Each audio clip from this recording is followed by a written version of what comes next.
Jesus! Jesus, no! Oh my God, Lord. It was a regular school day. Kumbaga, it was the last day of September. Normal na normal talaga. Walang makapag-isip na may darating na ano sa kuna. So, it was a very scary night. Malakas talaga na malakas. Hindi lang namin masasabi kung gaano because it was a sudden shake. Sa pamilya ko, binuksan ko lang ang pinto para makalabas kami. Doon na rin na nasa isip ko na yung school ko naman, no? Ano na naman ang nangyari doon? The most important of the resources, we have the school buildings. Paano na lang kung wala na kaming classrooms? Sana tutuloy yung mga guro at saka mga bata. Yung klase, paano naman? Excited na mo sa inyong graduation? Yeah! Nganong dili man? Ha? Dili, okay. Ang mixed emotion, ma'am. Kaya uban, ma'am, happy kay makagraduate. At the same time, ma'am, kanang sad kay mingawon na sila sa ilahang kuan, ilang mga amigog, amiga.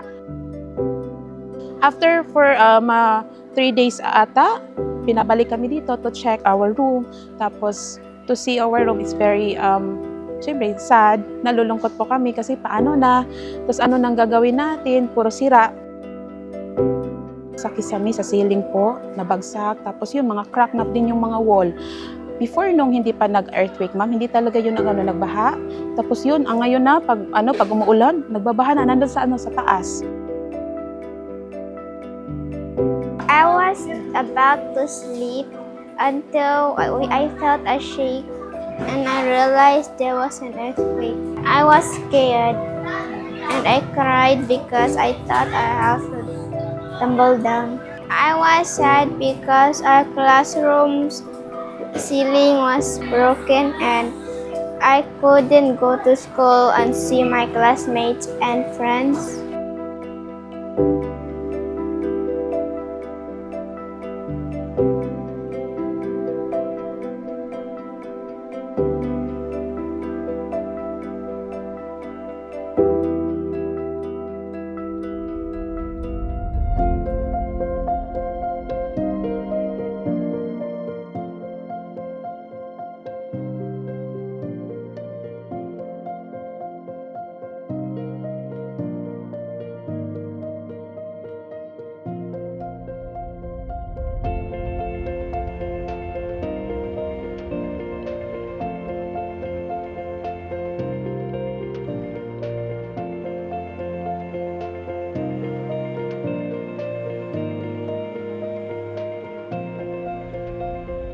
We can learn properly with no distractions.